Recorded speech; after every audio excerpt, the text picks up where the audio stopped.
আমি যেখানেই যাই না কেন ও যদি জানতে পারে তাহলে ওকে সাথে করে নিয়ে যেতেই হবে, আর যদি না নিয়ে যায় তাহলে আমারও যাওয়া বন্ধ। তো হ্যালো এভরিওয়ান, আমি সঞ্চিতা। আমার আরও একটা নতুন ব্লগে তোমাদের অনেক অনেক ওয়েলকাম আর অনেক অনেক ভালোবাসা। গতকাল তো ছিল লক্ষ্মী পুজো, ওই জন্য একটু সকাল সকালে ঘুম থেকে উঠেছিলাম, আর ঘুম থেকে উঠে ঘরের সমস্ত কাজবাজ করে একবারে স্নান করে নিয়েছিলাম। স্নান করে এসেই খেয়ে নিয়েছিলাম এক গ্লাস গরম জল, আর এখন খাচ্ছি ভেজানো ড্রাই ফ্রুটস। আর এইদিকে দেখো আমার ছেলে সকাল সকাল দোলনায় বসে গেছে, আর আমি ওকে খাইয়ে দিচ্ছি। দেখো কিভাবে হাতের সাহায্যে নিজে নিজে দোলনা খাচ্ছে। একদমই ছোটবেলায় ওর বাবা এই দোলনাটা বানিয়ে দিয়েছে, এখনো খেলছে।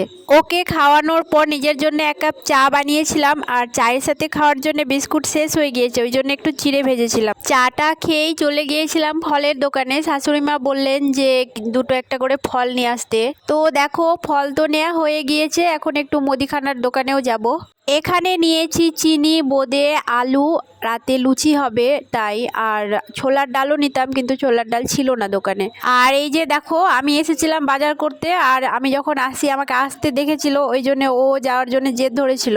তো যাই হোক, দুপুরে অল্প একটু রান্না বান্না করেছিলাম আমার আর আমার ছেলের জন্যে। মানে পুজোটা আমার শাশুড়ি মা করেছিলেন, উনি উপোস ছিলেন আর আমি উপোস করিনি, তো অল্প একটু ভাত করেছিলাম দুপুরে।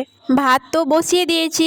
আর এই দিকে দেখো স্নান করবে বলে জিদ ধরেছে, মানে এক্ষুনি ওর ঠাম্মার স্নান করা হলো, এখন ও স্নান করবে বলে বারবার বলছিল। আর স্নান করার সময় ভিডিও শ্যুট হচ্ছিল, ওই জন্য দেখো ক্যামেরার সামনে কেমন করছে, ডান্স করছে। ওকে স্নান করানোর পরে আমি আবারও রান্নাঘরে চলে এসেছি, আর এসেই ভাতটা নামিয়ে তরকারিটাও বসিয়ে দিয়েছি। যেহেতু তরকারিটা আমি একাই খাবো, শাশুড়ি মা খাবেন না, ওই জন্যে একদমই অল্প তেল মশলা দিয়েই করেছি। মানে মশলা তো দিইনি, তেলের উপরে অল্প একটু জিরে ফোড়ন দিয়েই করেছি। আমার কিন্তু খেতে বেশ ভালোই লেগেছে। তো চলো, রান্নাবান্না তো কমপ্লিট হয়ে গেল, আর এখানে একটা শসা কেটে নিয়েছি স্যালাড হিসেবে খাবো বলে। আজকের মতো এখানেই শেষ করছি, টাটা।